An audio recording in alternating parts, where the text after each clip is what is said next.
Hey everyone, it's Will, GamerDad, with another video for you. So hopefully you've updated to the newest version 2.6.5, and of course, not only do you have a couple of manifest battles, you do have access to a new banner, which is obviously for AS Hozuki.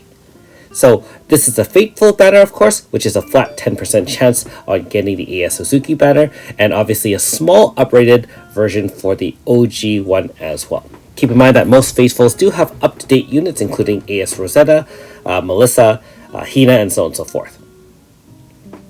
Now, for us free-to-plays, or those who want to spend more than just one Faithful's stones, you can see the odds right here. Keep in mind that this is a shared banner, 0.8% increase rate for both AS Hozuki, OG or natural style, normal style Shannon, as well as Byakuya as well. No uprated for the AS Shannon. Just as a review, AS Hozuki is a very powerful Fire Pierce bow user, and much faster than her OG form. She essentially has two forms, her normal form, as well as her Crimson Skyfox form. Her two AS moves allow her to activate the special form when you want, and it changes her move effects.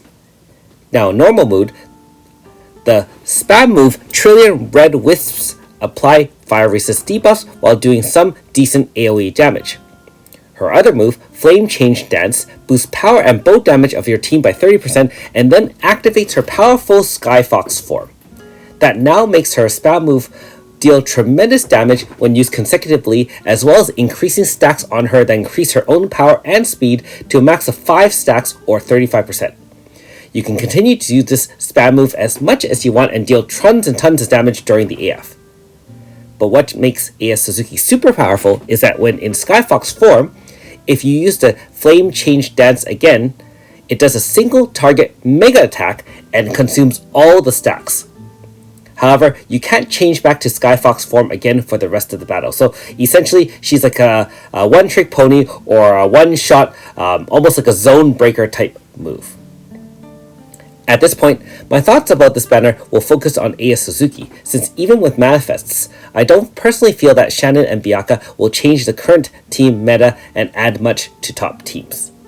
That's not to say they're bad, it's just that they're overshadowed by AS Hozuki, and you normally wouldn't summon specifically for OG Shannon and Byakuya, being that there are much more powerful units than some of the older units such as those two.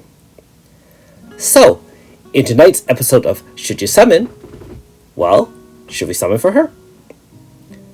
Of course, waifu status trumps all, and from my initial impressions, she ticks off all the boxes.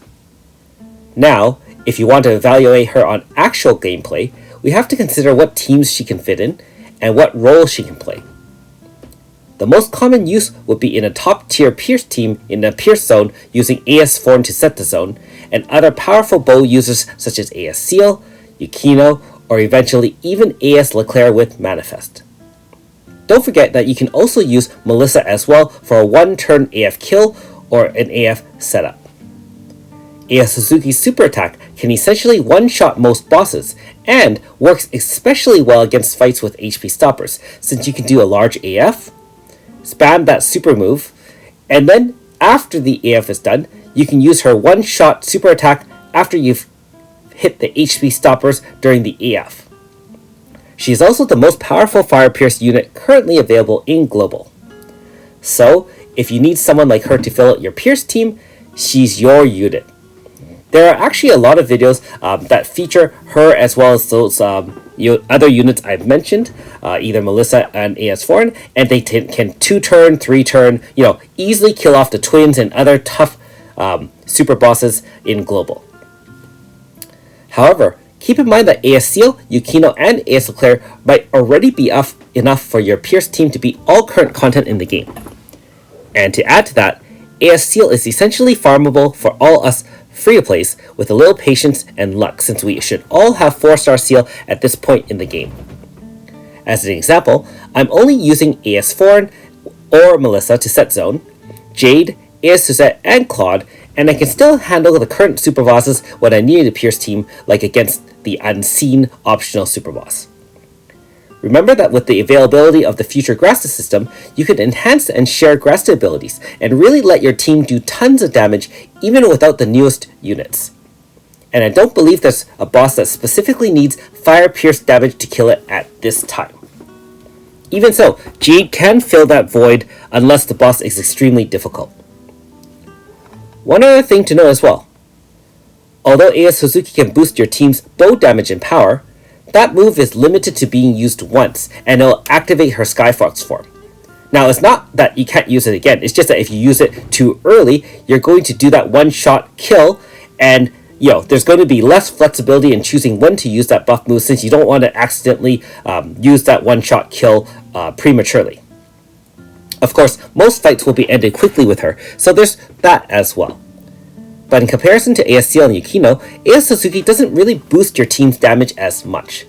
For example, she can apply up to 50% fire resist debuff, but that's only if you use the spam move in normal mode before you activate Skyfox mode, which might take some time when setting up the EF. In comparison, ASCL can easily apply 50% type resist debuff, and he increases bow, earth, and crit damage for your whole team with his 2 AS moves. Yukino also can apply water resist debuff, increase crit damage, and bow damage increase for your entire team as well.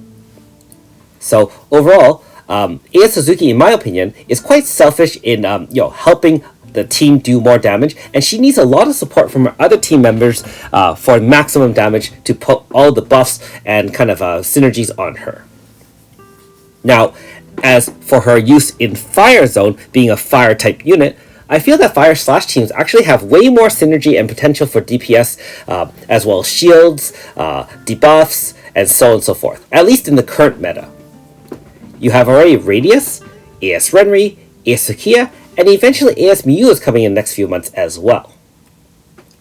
Finally, we have to discuss something else, which is competing capital. What I mean by that is that you have to choose between spending all your stones on this banner, or potentially saving for future powerful banners as well, since more and more power creep is in the game, of course, and more powerful units will be released over the next few months as we catch up to Japan. Keep in mind, there's already going to be AS Yuen with AS Leclerc on one banner, the Weapon Zone banner, Marusha with AS Nagi banner, and even ES Melina banners in the new future. And with Global's accelerated schedule, there's no guarantee that you'll save enough stones to give a good try on multiple banners. Keep in mind that by good try, usually for a split banner, I consider 4,000 to 5,000 stones a good try. For a single banner such as Rosetta / AS Rosetta, 3 to 4k might do enough.